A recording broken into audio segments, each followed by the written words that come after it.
A menção ao estado de sítio feita por Jair Bolsonaro no pedido feito ao STF para anular as medidas de restrição adotadas por governadores provocou uma nova tensão entre os poderes. E para falar sobre o atual momento político do Brasil, em meio à maior crise sanitária da história do país, a gente conversa agora, gentilmente nos atendendo, o ex-presidente da República e senador por Alagoas, Fernando Collor de Mello. Tudo bem, senador? Muito obrigado por estar aqui conosco na Jovem Pan. Bem-vindo.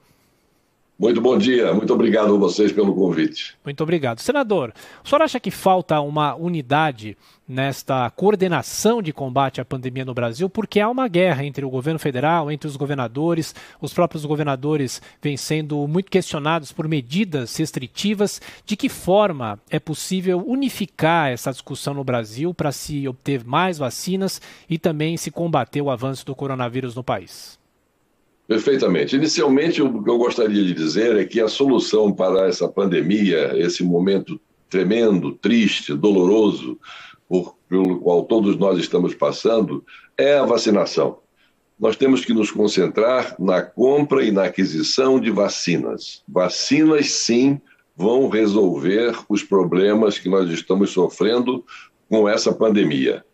Naturalmente, hoje, não é só quente no Brasil, mas em todo o mundo, como trata-se de uma pandemia inteiramente nova, de um vírus inteiramente novo, nós estamos tatamudeando todo mundo, o mundo inteiro. Agora mesmo a França, um país do primeiríssimo mundo, terceira ou quarta economia do mundo, né?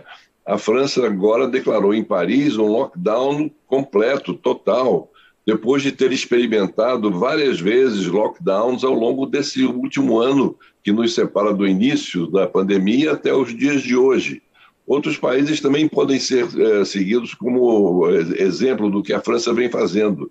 São Paulo, aqui no Brasil, também do mesmo modo, fez lockdown, fez aquela série de conversas, tem um grupo importantíssimo de cientistas, de infectologistas, de pessoas vinculadas à ciência e à academia, que dão sustentação às decisões do governo. São cerca de 60 eméritos professores e eméritas professoras que estão trabalhando nisso. E até agora nós vimos que o resultado não foi dos melhores, porque São Paulo continua batendo o recorde de mortes por dia, mortes na fila de espera, número de infectados. Então, é culpa de alguém? Não é culpa de ninguém, porque todos nós estamos enfrentando um fato inteiramente novo. Estamos todos nós na tentativa e erro. Então, é preciso que nós tenhamos, nesse momento, um pouco mais de calma, mais de tranquilidade. E nós sabendo que precisamos da união de todos.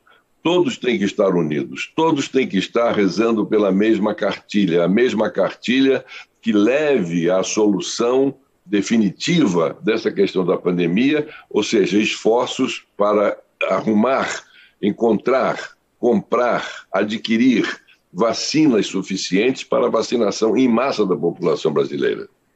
Senador, ex-presidente, agora a pergunta de Brasília com José Maria Trindade. Zé Maria. Salve, muito bom dia, senador. Prazer falar com o senhor. Eu queria dizer que eu acompanhei o seu governo lá no Palácio do Planalto, né, na cobertura diária, uns poucos anos, porém intensos, né? O senhor enfrentou crises, não dessa magnitude, mas crises financeiras, de gestão ali administrativa. Queria perguntar sobre esta reunião que o presidente convocou para quarta-feira. O senhor acredita na possibilidade de um entendimento ali do presidente com governadores e unificar ali essas decisões? Sem dúvida nenhuma, é um momento de nós conversarmos, dialogarmos, nos sentarmos todos à volta de uma mesa, aqueles a quem o presidente da República convide, chame, e naturalmente são os governadores, os principais protagonistas desse processo, tendo como protagonista mor o presidente da República, para nós chegarmos à conclusão de quais linhas de ação vamos adotar de comum acordo.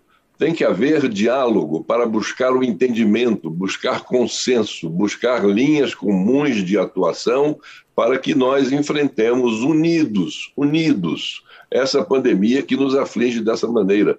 Não há uma estratégia melhor do que essa. E, naturalmente, a conclusão a que vai chegar é de se estabelecer um mínimo de coerência nas diversas ações que vêm sendo adotadas Brasil afora pelos governadores e pelos prefeitos, sabendo mesmo que isso nem os próprios governadores estão conseguindo com os seus prefeitos. Agora mesmo em São Paulo houve esse pequeno dissabor entre a medida tomada pelo prefeito de São Paulo, que é do mesmo partido que o governador de São Paulo, quando ele, prefeito, anunciou essa antecipação de feriados, e houve esse entrevero entre os dois. Então, se não está havendo esse consenso, essa busca de consenso dentro da casa, dentro de partidos, de integrantes de mesmo partidos, como é o caso do governador de São Paulo e do prefeito de São Paulo, vocês imaginem no restante desse gigantesco Brasil como isso também não pode ocorrer.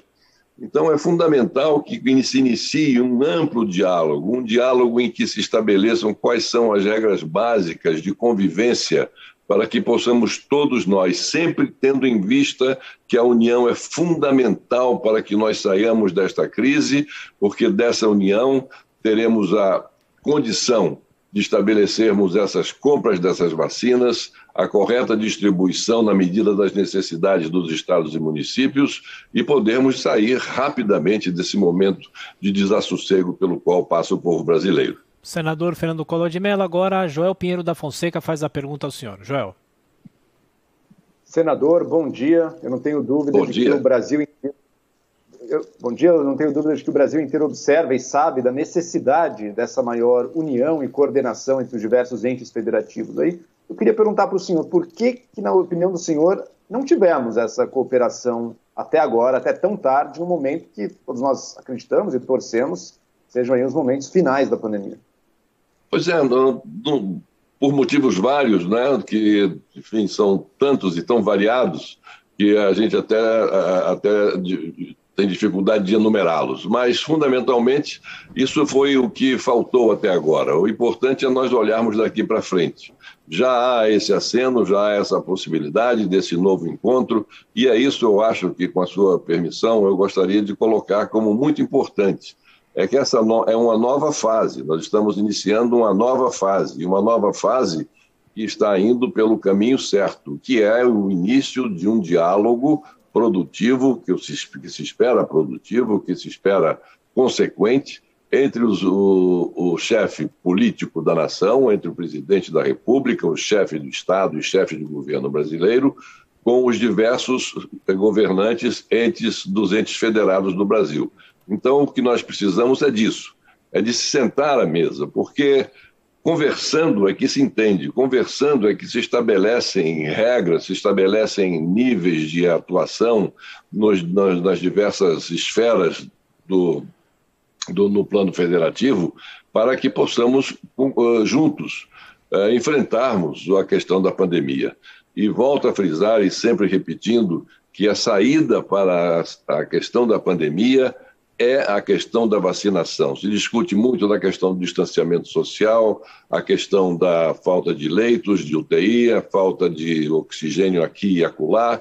Enfim, estamos todos muito envolvidos com os problemas do dia a dia que nos assoberbam e que realmente tem que nos assoberbar, porque são vidas humanas que estão sendo perdidas, mas sem nos concentrarmos mais fortemente da questão da vacinação, da busca de vacinas, onde quer que elas estejam, onde quer que elas existam, sejam elas de que procedência forem, nós temos que buscar vacinas para dar à nossa população a imunização necessária e assim evitarmos a propagação do Covid-19. E o senhor, que já foi presidente, senador, avalia como, brevemente, por favor, o governo Jair Bolsonaro acha que teve mais pontos positivos ou negativos, apesar da pandemia, e o que espera da corrida eleitoral em 22? Bom, 22, o que nos separa de 22 é um período extremamente longo. Em política, 1 ano e meio, 2 anos, se constituem num período extremamente longo. O cenário que nós teremos em 2022 será um cenário, no meu entender, completamente diferente daquele cenário que hoje são traçados pelos analistas e pelos cronistas políticos, que naturalmente o fazem baseado no fato do dia. E eles têm que comentar o fato do dia. Mas eles não têm o dom da bola de cristal, da varinha de condão, que vai, no plim-plim, se dizer o que vai acontecer em 2022. Estamos muito distantes disso. E nós temos que nos concentrar não nas eleições, temos que nos concentrar na erradicação definitiva desse vírus que nos acomete no momento. E, para isso, nós temos que estar, como disse logo no início e repeti no meio da nossa conversa, temos que estar unidos, e o auspício dessa conversa nos deixa todos muito felizes, muito contentes de podermos já no final dessa semana, ao final da semana que ora inicia, nós tenhamos já um plano organizado de coordenação para que nós possamos enfrentar essa pandemia. Claro, senador, como se fazer um plano como esse num momento sui generis? Porque o atual ministro da Saúde está de saída, mas ele recebe muitas críticas e ele, inclusive, saindo do governo, ele pode perder o foro e aí ele pode sofrer outros processos na justiça. E o novo ministro nem foi nomeado, tem um impedimento de uma ligação dele com uma empresa. Como chegar a um denominador comum com dois ministros, um que está saindo, outro que está chegando, mas que não há ainda um fim nessa história? Isso está por acontecer, né? Naturalmente houve esse interregno, um interregno um pouco longo, entre a saída de um ministro, a anunciada saída do ministro e o anunciado ingresso de um novo ministro, houve um espaço aí um pouco longo, não é? Mas isso, enfim, isso pode acontecer, isso acontece, faz parte dos percalços da administração pública. Então, houve está havendo esse período de definição de qual dos dois ministros é realmente o titular. O titular continua sendo o ministro Pazuello, e estamos aguardando, então, que se defina quando sairá o ministro Pazuello efetivamente e quando será publicado no Diário Oficial a nomeação do novo ministro Queiroga. Senador, mais uma pergunta de Brasília, José Maria Trindade. Perfeito. Senador, eu sei que o senhor conversa sempre com o presidente Jair Bolsonaro, ali conversam, analisam. O senhor vê alguma similitude, um ponto comum entre o momento vivido no governo do presidente Bolsonaro e o seu governo? Há alguma coisa em comum? Há algo que o senhor possa transmitir a ele experiência assim, nesse sentido?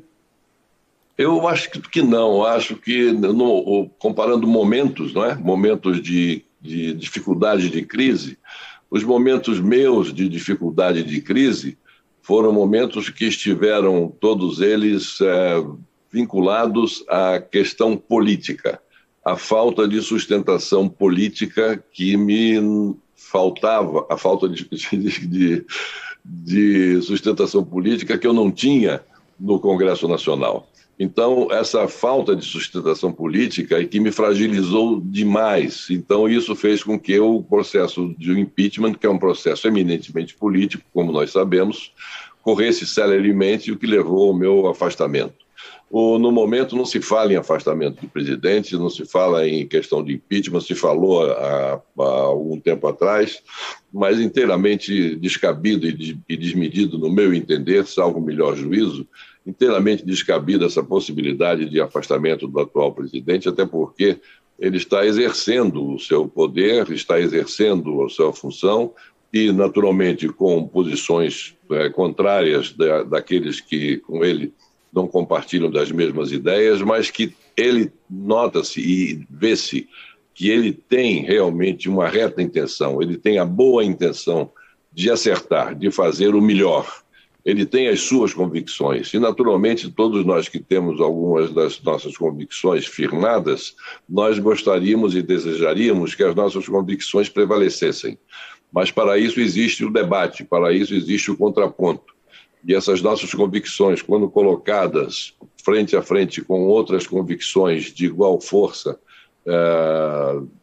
e de conteúdo, naturalmente gera o debate, gera a discussão, e daí sai o caminho natural, sai o caminho normal. Então, diferentemente do meu governo, que a crise foi eminentemente política, hoje a crise é de uma discussão sobre qual o melhor caminho deva ser adotado para combater o coronavírus que nos afeta nesse momento.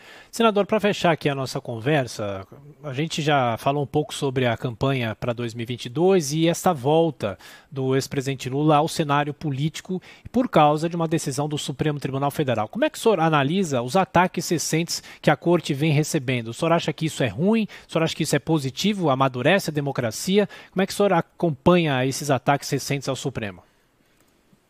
São ataques absolutamente grosseiros, absolutamente inaceitáveis no meu ponto de vista. Nós temos que respeitar, as pessoas precisam entender isso, pelo amor de Deus, que a democracia ela só existe se estiver apoiada nas três instâncias de poder. É o poder legislativo, é o poder executivo e o poder judiciário. Eles têm que funcionar harmonicamente e independentemente entre si e têm que ser respeitados pela população. Pode-se criticar decisões do legislativo, decisões do executivo, pode-se discutir decisões do judiciário, mas sem que isso afete a estrutura dos poderes em si. Eles são poderes insubstituíveis no processo democrático. Aqueles que atacam o Supremo Tribunal Federal, e pior ainda, as pessoas, os integrantes, os magistrados que compõem aquela corte, eles estão trabalhando contra a democracia e contra si próprios. Nós temos que respeitar as decisões, discuti-las sim, se nos sentirmos de alguma forma afetados por uma decisão judicial, tem os caminhos naturais, os caminhos normais, que cada um de nós, cidadãos, independentemente da sua posição, podemos tentar buscar dentro da própria justiça, e há caminhos para isso, para nos sentirmos reparados em algum equívoco que julguemos tenha sido tomado por uma decisão judicial. Mas jamais dizer que tem que ser fechado um poder, da importância do poder judiciário ou do poder legislativo. Imagine o poder legislativo, que é a casa do povo, e fala que tem que fechar o Congresso. Fechar o Congresso como? Vocês não percebem, minha gente, vocês não percebem a gravidade do que vocês estão pedindo. Vocês estão querendo pedir que seja negado a vocês próprios a escolha dos seus indicados para exercer os seus mandatos e votar em nome de vocês as grandes matérias que podem levar esse país à posição que ele merece dentro dos 10 primeiros países do primeiro mundo. Então, tudo isso não faz nenhum senso. O que nós temos que trabalhar é no fortalecimento das nossas instituições. Temos que respeitar as instituições e saber que sem as instituições democráticas fortalecidas, nós não teremos um sistema democrático digno desse nome. Senador Fernando Collor de Mello, do PROS de Alagoas, ex-presidente da República, mais uma vez obrigado pela atenção, boa semana. Muito obrigado, uma boa semana para todos.